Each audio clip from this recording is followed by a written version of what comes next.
Good morning students. आज की इस वीडियो में हम पढ़ेंगे अध्याय 13 हमारा स्वास्थ्य। तो हम इस चैप्टर के अंतर्गत हमारे हेल्थ के बारे में डिटेल से पढ़ेंगे। तो चलिए इस टॉपिक पर हम चर्चा करेंगे। तो क्या आप कभी सोचते हो या इस बात पर गौर किए हो कि जब हमारा तबीयत ठीक नहीं होता है तो हमें ना चाहते हुए भी हमारे अपने जो मनपसंद के कार्य हैं उसको हम नहीं कर पाते। जैसे क्रिकेट खेलने जाना है या फिर कहीं मेला घूमने जाना है या फिर हमें फिल्म देखने जाना है या फिर हमें क्या करना है, स्कूल की कोई कार्यक्रम है उसमें भाग लेना रहता है तो उसको हम भाग नहीं ले पाते। इस प्रकार से हम कई ऐसे अपने मनपसंद कार्य हैं जिसको हम नहीं कर पाते। अधिकतर या फिर आमतौर पर हम जाने अनजाने में स्वास्थ्य शब्द का उपयोग करते हैं। ठीक है, आप लोग ये बोलते हो कि आज मेरा स्वास्थ्य ठीक नहीं है तो मैं ये काम नहीं कर पा रहा हूँ, या फिर आप लोग ये भी बोलते हो कि आज मेरा मन जो है वो मेरे स्वास्थ्य के खराब होने के कारण किसी भी काम में आज मेरा मन नहीं लगता।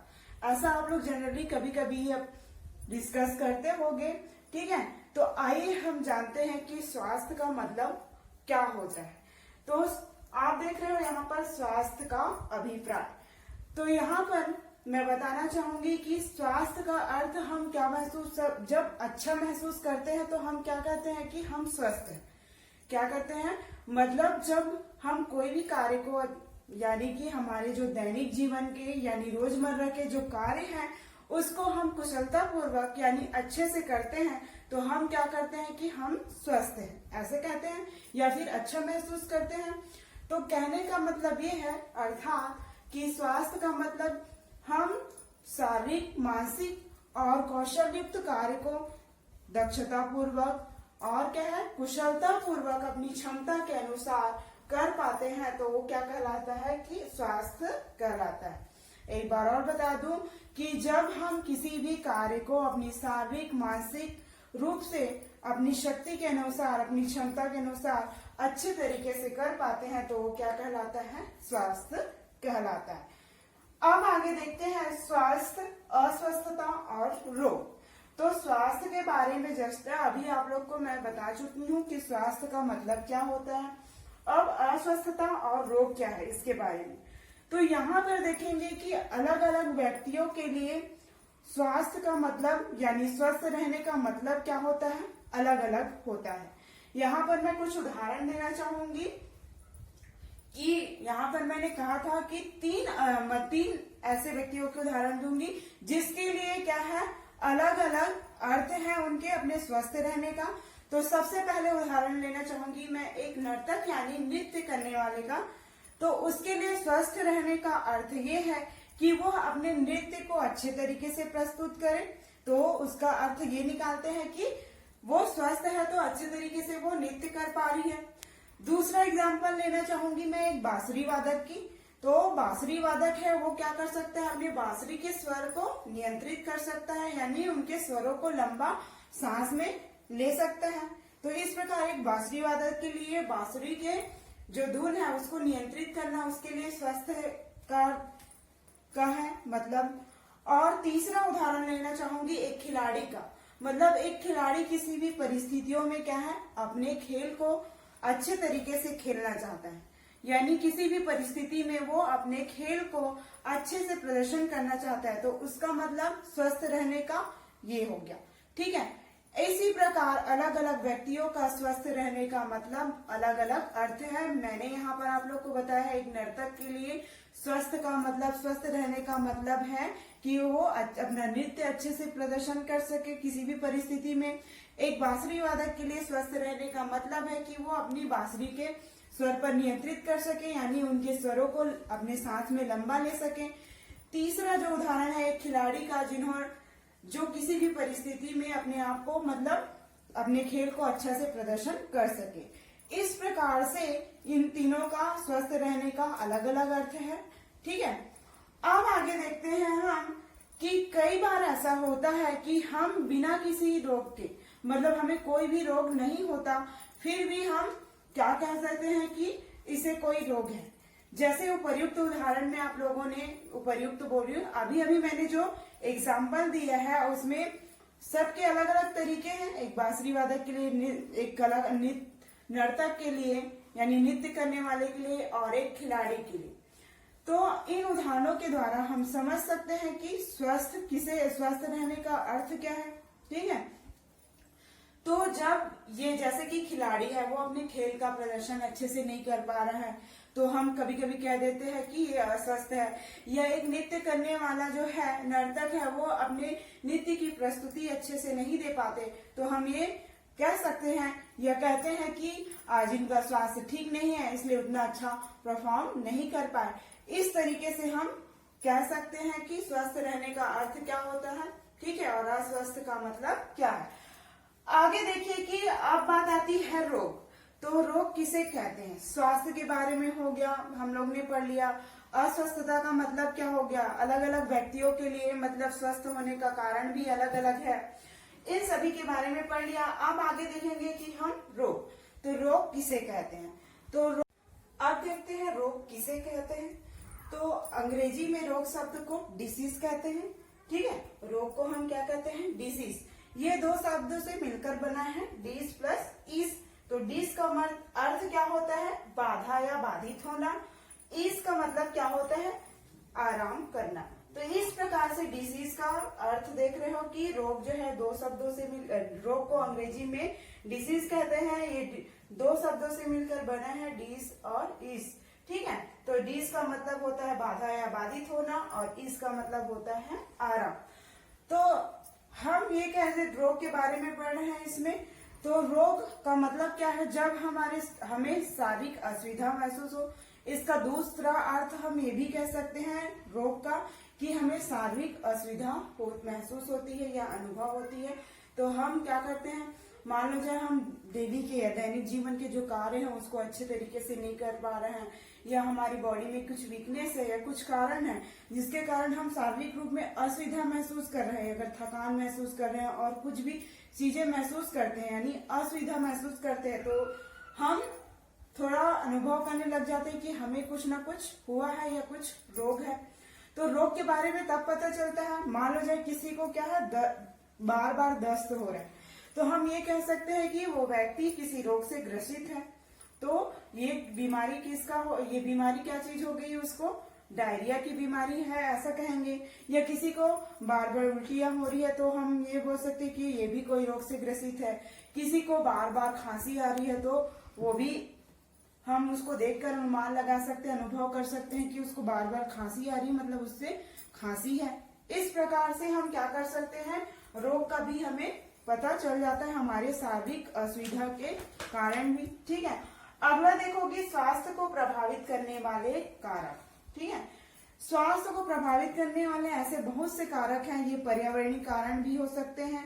ठीक है, इसके कई कारण हैं। तो चलिए मैं पहले जो नॉर्मल कारण है यानी उसके बारे में चर्चा करना चाहूंगी। जैसे क्या हो गया, हमें अपने घरों की साफ सफाई पर विशेष ध्यान देनी चाहिए, या हमारे घर के जो बाहर आस पास है उस एरिया को अच्छे से साफ सफाई रखना चाहिए। साथ ही आजकल क्या हो गया, डोर टू डोर कचरा लेने वाले आते हैं हमारे घरों तक गाड़ी में, तो हम क्या करते हैं, उनको अपने घरों से निकलने वाले कचरे को तो दे देते हैं। तो हमें ये भी ध्यान देना चाहिए कि वो कचरे का जो निपटारा है वो अच्छे ढंग से हो रहा है कि नहीं, सही जगह हो रहा है कि नहीं, इससे हमारे आसपास में गंदगी ना फैले, इसके बारे में भी ध्यान देना चाहिए। साथ ही हमें जो नालियों, जो हमारे घर के आसपास जो नालियां हैं उनकी साफ सफाई या देख रेख भी उसकी करनी चाहिए। किसी कारण बस मान लो जाए बरसात के दिनों में क्या हो गया, नालियों की सफाई नहीं हुई, या किसी भी दिन की बात करें तो क्या हो सकता है, नालियों का जो कचरा है वो बरसात के दिनों में क्या हो सकता है, पानी अधिक भरने के कारण वो सड़कों पर आ जाएंगे। तो जो कचरे हैं, जो गंदगी है नाली के, वो यहाँ वहाँ रोड पर फैले रहेंगे। तो इससे क्या होगा, हमारे स्वास्थ्य पर बुरा प्रभाव पड़ेगा। साथ ही बहुत सारी बीमारियां जैसे कि मच्छरों का प्रकोप, कहीं पर पानी इकट्ठा है तो मच्छर क्या हो जाएंगे, मरने लग जाएंगे।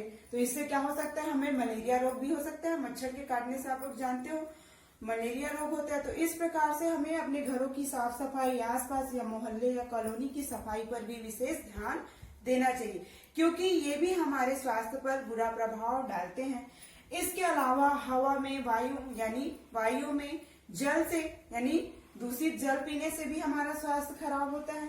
इसके अलावा भोजन में उपस्थित जीवाणु, विषाणु, कवक है, प्रोटोजोआ हो गया है, इन कारणों से भी हमारा स्वास्थ्य क्या होता है, प्रभावित होता है। अगर हम बात करें पर्यावरणीय परिस्थितियां यानी प्राकृतिक रूप से जैसे भूकंप आ जाती है प्रकृति में, या फिर कहीं सूखा पड़ जाता है, या फिर कहीं बाढ़ आ जाता है, तो इन कारणों से भी हमारे स्वास्थ्य पर बुरा प्रभाव पड़ता है।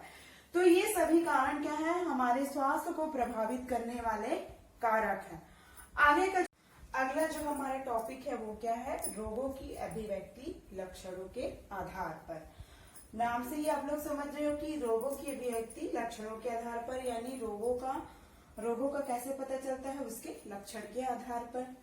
तो जैसे कि कोई व्यक्ति अस्वस्थ है यानी उसे कोई रोग हुआ है, तो उसमें क्या होता है, वो शारीरिक असुविधाएं महसूस करता है, यानी वो कोई भी कार्य को अपने जो दैनिक जीवन में कार्य करता है उसको अच्छे से नहीं कर पाता, या अस्वस्थ होने के कारण उसमें बदलाव आ जाते हैं, कुछ कार्य को करने में वो समर्थ नहीं रहता है। तो इस प्रकार से जैसे कि सर्दी, खांसी, जुकाम, ये सभी क्या है, आपके रोगों के लक्षण हैं। ठीक है, जिसके आधार पर हम रोग को पहचान सकते हैं।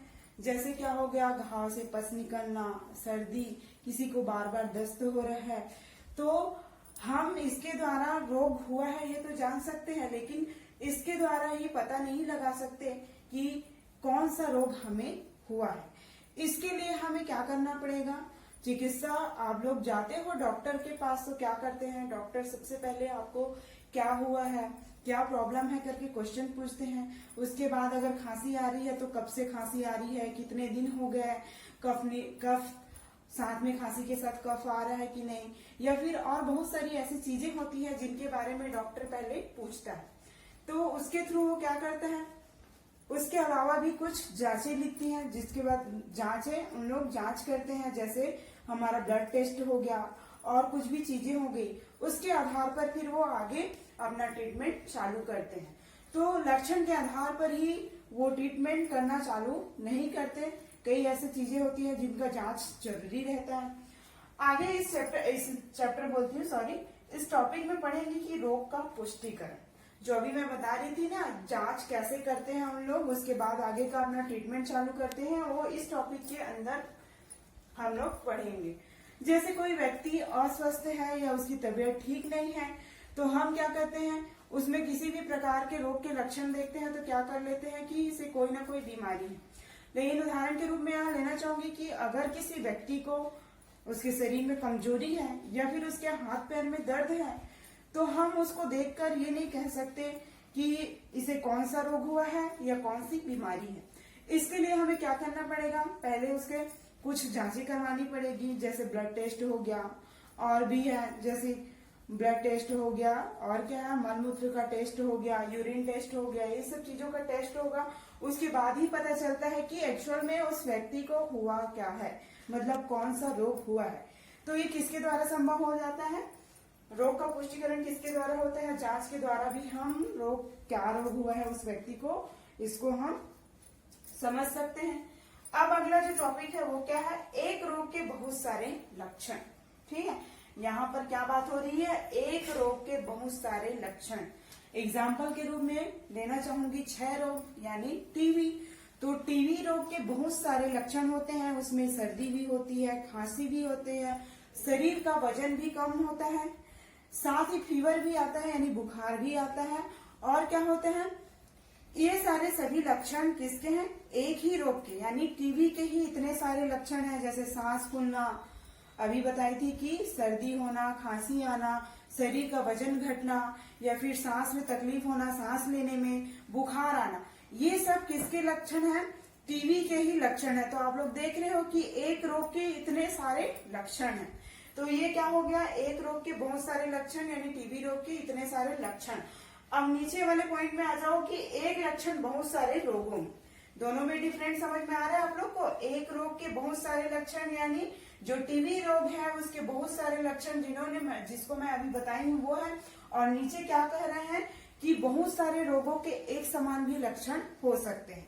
जैसे मान लो मान लो किसी को सिर में दर्द है, तो वो सिर में दर्द होना मतलब ऐसा नहीं है कि उसे माइग्रेन ही है, या फिर ये सिर दर्द माइग्रेन का भी हो सकता है, या नॉर्मल सिर दर्द ये भी हो सकता है कि सर्दी के कारण भी हो सकता है, या फिर हमारा आंख कमजोर है और कंटिन्यू हम पढ़ाई भी कर रहे हैं तो इस वजह से भी हमारा सिर दर्द कर सकता है। ठीक है, दर्द देता है। इस प्रकार से क्या होगा, एक लक्षण के बहुत सारे रोगों में दिखाई देते हैं। मतलब अगला जो टॉपिक है वो क्या है, रोगों का समूहीकरण। तो आप लोग कभी देखते होंगे कि हमें चोट लग जाती है तो वो क्या है, जल्दी ठीक हो जाता है। जैसे साइकिल से गिर गए, यानी साइकिल के गिरने पर लगा चोट, या फिर और कहीं भी चोट लग जाता है तो वो क्या हो जाता है, जल्दी ठीक हो जाता है। और कई ऐसे रोग जो होते हैं वो क्या होते हैं, बहुत लंबे समय तक ठीक नहीं होते, यानी ठीक होने में उसे बहुत लंबा टाइम लगता है। तो इस रोग को अधिकार के आधार पर दो भागों में बांटा गया है। तो सबसे पहला है तीव्र रोग और दूसरा है दीर्घकालिक रोग। तो इसको हम डिटेल से नेक्स्ट वीडियो में पढ़ेंगे। तब तक के लिए थैंक यू।